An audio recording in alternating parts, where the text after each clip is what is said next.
Before we get into the video, could everyone please subscribe to my Endless Diary Tales channel? Thank you so much. People say that life-changing moments often come unexpectedly, but sometimes they are disguised as a family dinner. A dazzling feast, bursts of laughter, glasses clinking in celebration, all concealing a betrayal that had been planned long ago. I, Chloe Reynolds, the person who had spent a decade building this empire, was the only one left in the dark.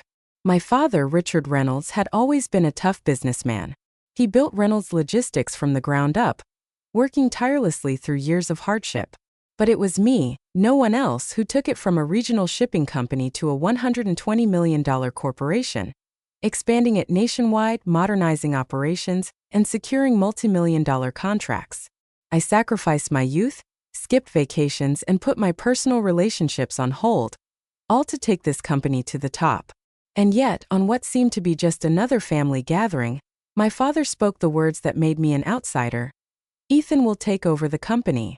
The declaration struck me like a bolt of lightning in the middle of dinner. I heard the congratulatory murmurs, the scattered applause, but everything around me suddenly blurred. I turned to my father, hoping I had misheard, but his face remained calm, his hand resting proudly on Ethan's shoulder, my younger brother. A knot tightened in my stomach. Ethan, the one who had never spent a serious day working in the company, who had burned through untold amounts of money on failed ventures, the one everyone, employees and business partners alike, knew was incompetent. And now he was my replacement. I gripped my wine glass, my fingers tightening around the fragile stem. In that moment, I caught sight of my mother sitting a few seats away, silently watching me. There was a flicker of hesitation in her eyes, but as always, she said nothing. She never did. I couldn't let them see me falter, not now. I took a deep breath, forced a perfect smile, and raised my glass. "Congratulations, Ethan." Ethan, always pretending to be humbly grateful, smiled at me. A smile I knew all too well. There was no gratitude in it, no appreciation. It was the smile of a man who had stumbled upon a gold mine without ever lifting a finger to dig, a man who had taken what was never his to begin with. The dinner carried on, conversations and laughter blending together. But I heard none of it. I could only see myself, 28 years old, freshly out of my MBA program, fighting every ounce of my father's skepticism just to earn a place at the company. The girl who had once stood before the board of directors, proving every number, every strategy just to be recognized. The girl who had once believed that if she worked hard enough, if she gave it her all, then one day her father would see her as the rightful heir. But what was the truth? No matter what I accomplished, no matter how high I elevated this company in his eyes, I was always temporary. No matter my achievements, the birthright would always go to his son. I had been cast aside from the very beginning, my chest hollow with a cold emptiness. If this had been my father's plan all along, if he had made this decision years ago, then why had I wasted a decade of my life for this? No, I wouldn't be discarded so easily. I looked at Ethan, still basking in the congratulations, my father pleased with his decision as if it were the most natural thing in the world. The relatives and business partners who had once praised me now turned to celebrate Ethan as if he had earned it. Did they think I would quietly step aside and accept this fate without a fight? They were wrong. They had no idea that I hadn't just spent 10 years building this company. I had spent 10 years ensuring I was worthy of my efforts, and tomorrow they would understand. I drove home in silence. Only the hum of the engine filled the confined space of my car, blending with the steady rhythm of my racing heart. The entire evening I had played my role flawlessly. A gracious sister congratulating her brother, a dutiful daughter not protesting, a composed businesswoman unfazed by change. But now, with no one watching, I felt the slow-burning fury deep within me, not the kind that erupted in anger, but the kind that was a chilling calm before the storm. Did they think I would simply accept this fate? They were mistaken. I stepped into my house, took off my coat, but didn't stop. I walked straight into my office, shut the door, and turned on the light. On my desk sat the laptop I had used for years to run the company, but tonight it wouldn't be a tool for work. Tonight it would be my weapon. I opened it and began digging into the documents I had long memorized but never had a reason to use until now. Contracts, shares, corporate bylaws. I had been working here since day one, back when the company struggled to land even the smallest contracts.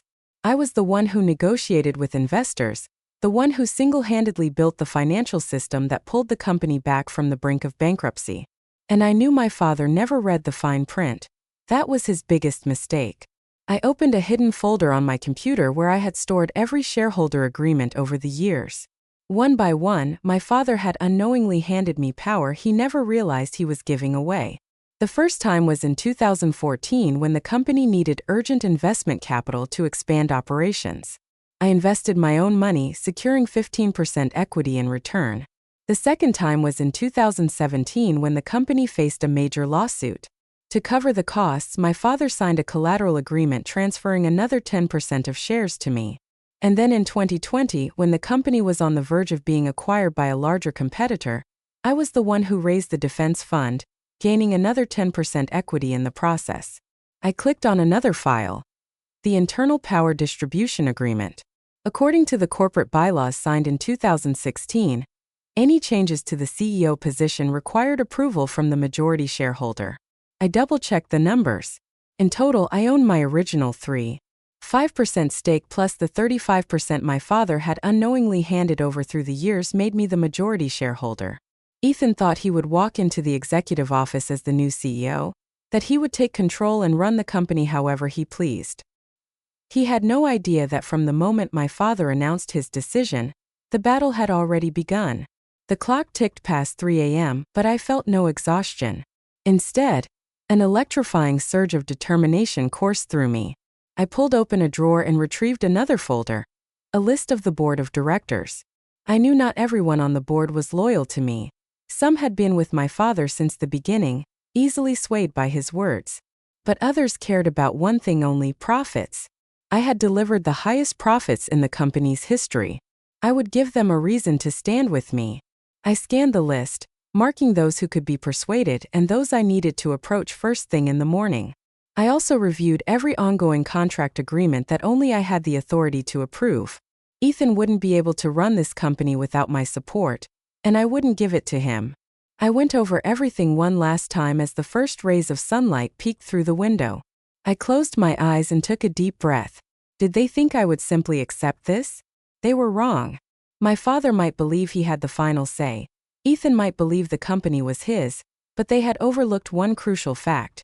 I wasn't just an employee of this company. I owned it, and they were about to find that out. I stepped into Reynolds Logistics headquarters at exactly 8:45 a.m., just as I had every day for the past 12 years. But today the atmosphere had shifted. The vast hallway with its polished marble floors remained unchanged, but the way people looked at me wasn't the same. Some quickly turned away, pretending to focus on their screens. Others exchanged hushed whispers, hesitation clear in their expressions. News of the power shift had spread, and everyone was waiting to see how I would respond. I gave nothing away. I walked straight toward my office, not Ethan's. The door closed behind me. I set my bag on the desk, sat down, and powered on my computer. The critical files I had reviewed the night before remained on the screen, glowing in the early morning light. I took a deep breath, steadying my pulse. I was the one in control, and this morning I would prove it. 9 a.m. A sharp, deliberate knock echoed through the room. I didn't need to guess. I knew exactly who was standing on the other side. The door swung open before I could respond. My father, Richard Reynolds, walked in with Ethan right behind him. My father wore a dark gray suit, exuding confidence like a general who had just conquered an entire kingdom. Ethan, dressed in an expensive navy blue suit, wore a smug smile. He was ready to take over this company, but it didn't belong to him. "Chloe," my father said, his voice calm as if he were making the most natural decision in the world. I leaned back in my chair, crossed my arms, and smiled slightly. "Ethan taking over the company?" I repeated, feigning contemplation.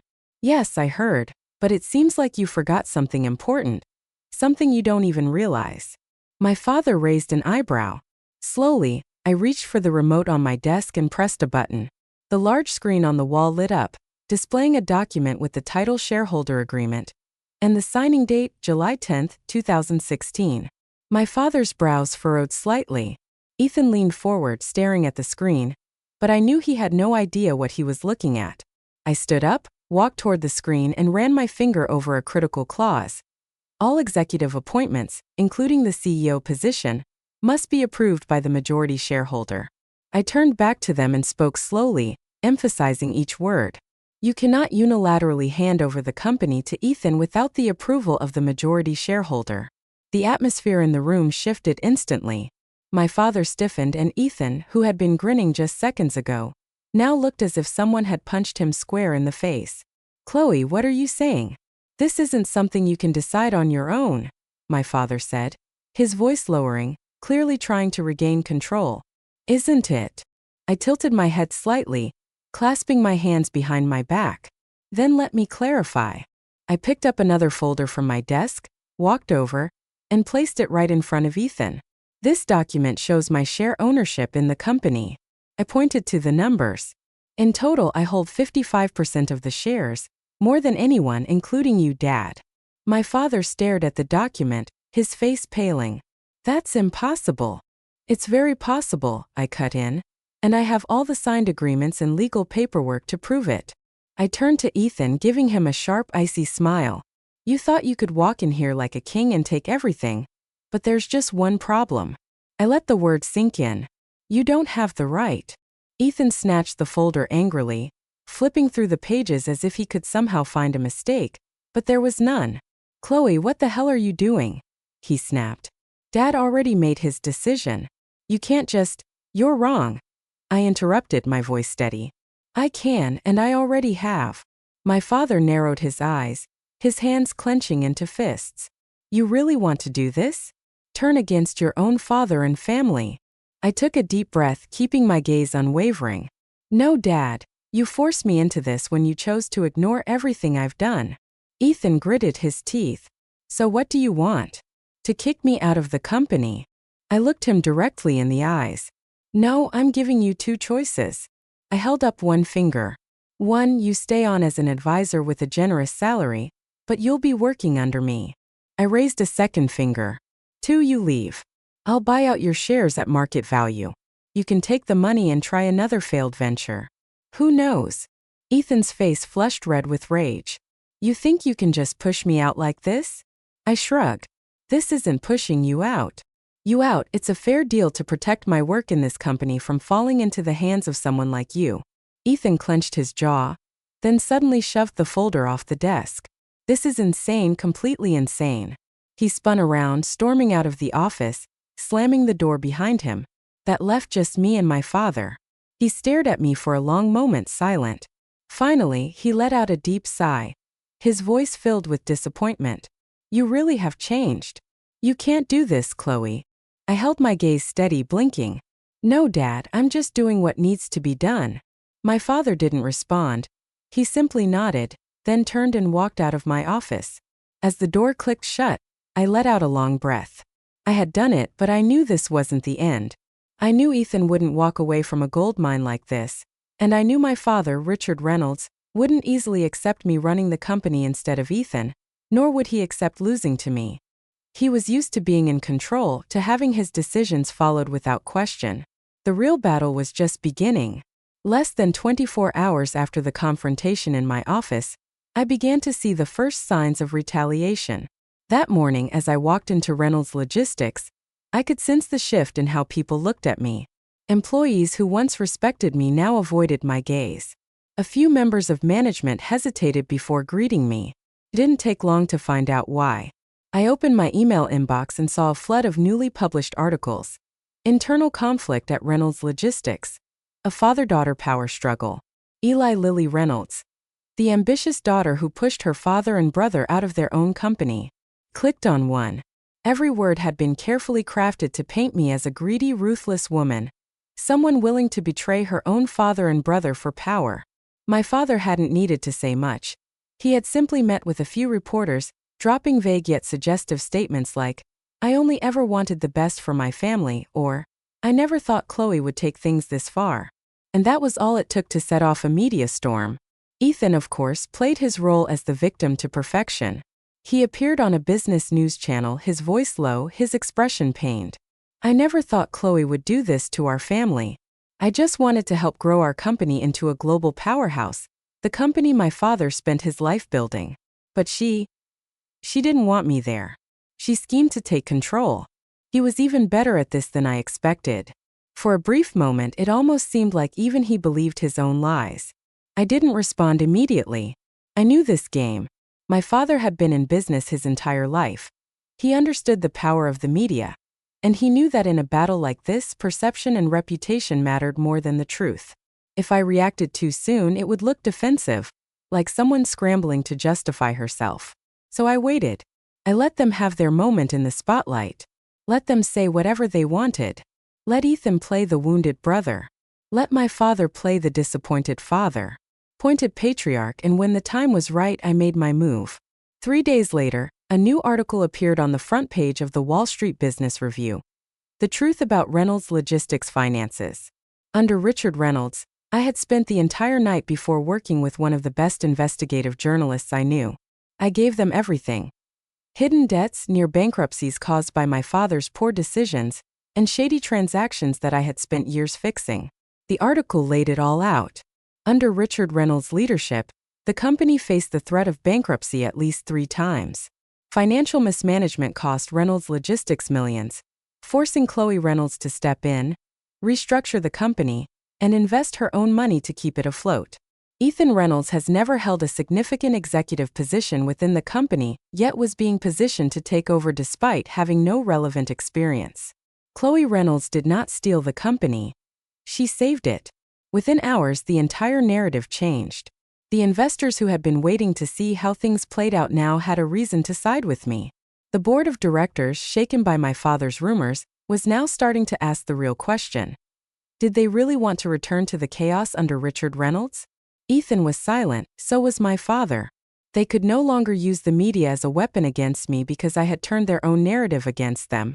2 days later, I received a call from my father. I stared at the phone screen, letting it ring 3 times before answering. "Dad," I said, my voice calm. "Chloe," my father said. "You didn't have to do this." I smirked. "Didn't have to do what?"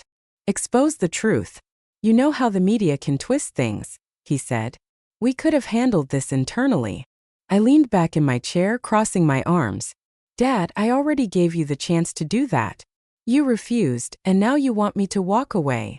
My father was silent for a long moment before he finally spoke, his voice slower. "Do you even care about this family anymore?" I let out a quiet laugh. "You chose Ethan. Now I'm only protecting what's mine." He sighed again, and I could hear the defeat in his voice. "I underestimated you," he admitted at last.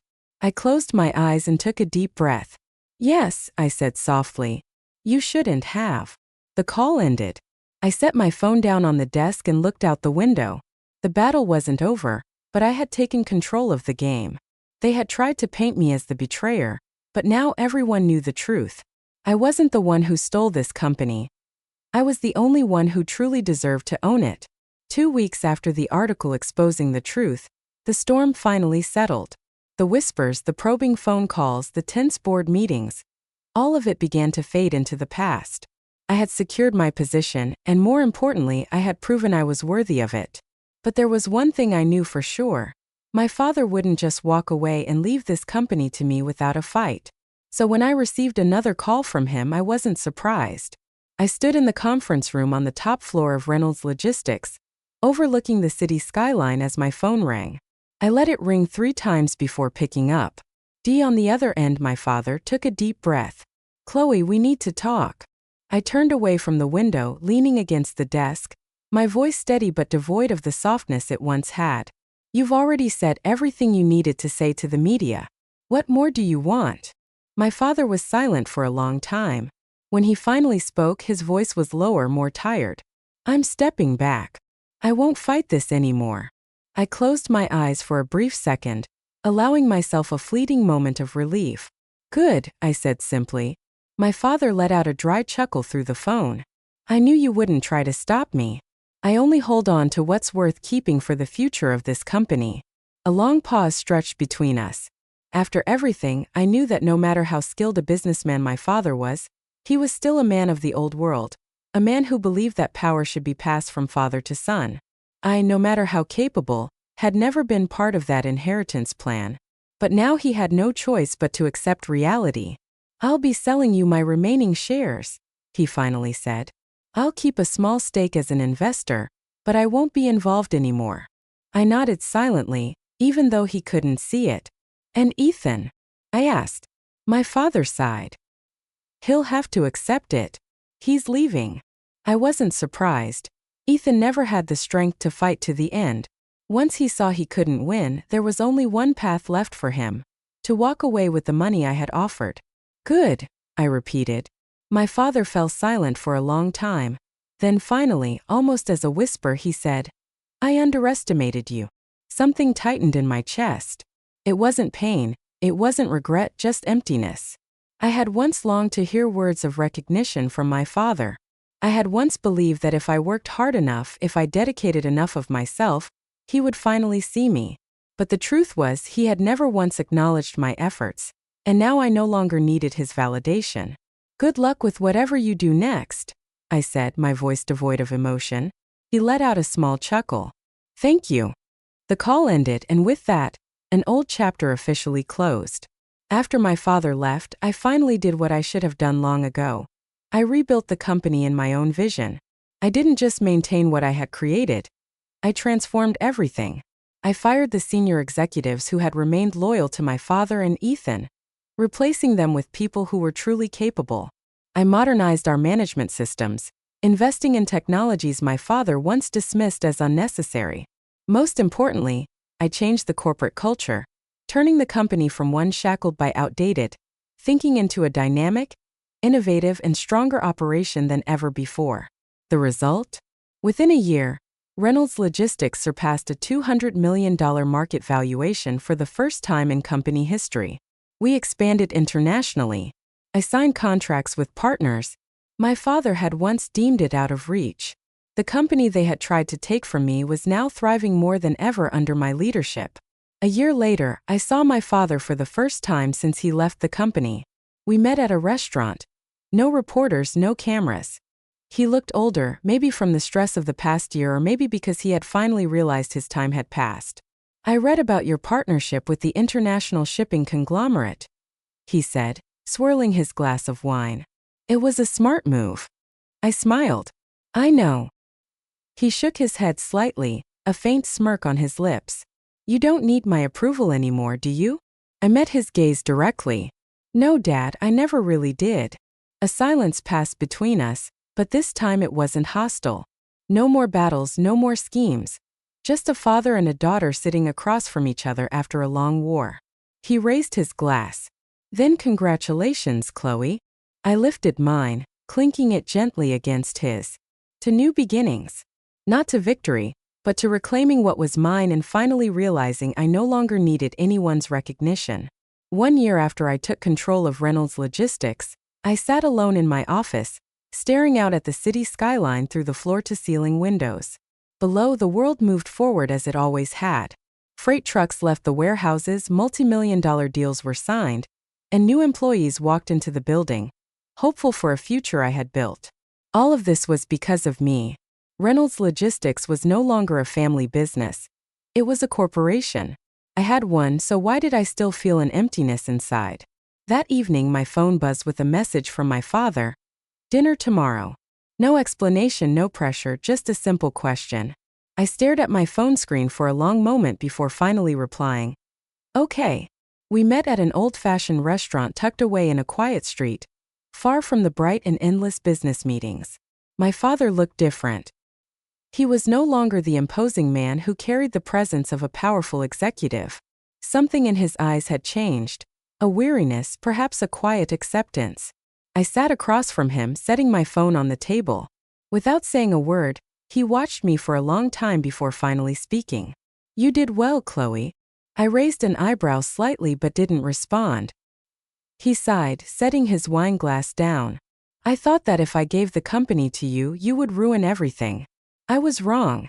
I let out a faint, humorless laugh. You never believed I could do it, did you?